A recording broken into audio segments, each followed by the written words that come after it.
പൊതുവിദ്യാഭ്യാസ വകുപ്പിന്റെ സമഗ്ര ശിക്ഷ കേരളയ്ക്ക് കീഴിലുള്ള ഒറ്റപ്പാലം BRCയുടെ നേതൃത്വത്തിൽ പ്രത്യേക പരിഗണന അർഹിക്കുന്ന വിദ്യാർത്ഥികളെ പങ്കെടുപ്പിച്ചുകൊണ്ട് ദ്വിദിന സഹവാസ ക്യാമ്പിന് തുടക്കമായി. ലക്കിടി പഞ്ചായത്ത് ഓഡിറ്റോറിയത്തിൽ വെച്ച് നടക്കുന്ന camp block panchayat president K Suresh ഉദ്ഘാടനം ചെയ്തു. ഭിന്നശേഷി വിദ്യാർത്ഥികളുടെ മാനസിക ഉല്ലാസവും ആത്മവിശ്വാസവും വർദ്ധിപ്പിക്കാനും അവരെ പൊതുസമൂഹത്തിന്റെ ഭാഗമാക്കാനും ലക്ഷ്യമിട്ടാണ് സംസ്ഥാനത്തുടനീളം BRCകളുടെ നേതൃത്വത്തിൽ സഹവാസ ക്യാമ്പുകൾ നടത്തിവരുന്നത്.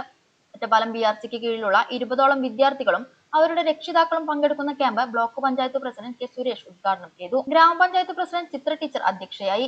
ഗ്രാമപഞ്ചായത്ത് വൈസ് പ്രസിഡന്റ് രാമകൃഷ്ണൻ ഉൾപ്പെടുന്ന ജനപ്രതിനിധികൾ ആശംസകൾ നേർന്നു സംസാരിച്ചു. പുതുവത്സരാഘോഷത്തിന്റെ ഭാഗമായി കേക്ക് മുറിച്ച മധുരം പങ്കുവച്ചാണ് ക്യാമ്പ് തുടങ്ങിയത്.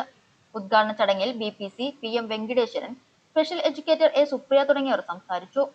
ആദ്യ ദിനത്തിൽ മഞ്ഞുരുക്കൽ, നാടൻ കൃഷിരീതികളെ പരിചയപ്പെടുത്തൽ, കളിയരങ്ങ്, സ്നേഹാരാമം എന്നിവ നടന്നു. വൈകിട്ട് ക്യാമ്പ് ഫയറോട് കൂടിയാണ് ആദ്യ ദിനത്തിന് സമാപനം.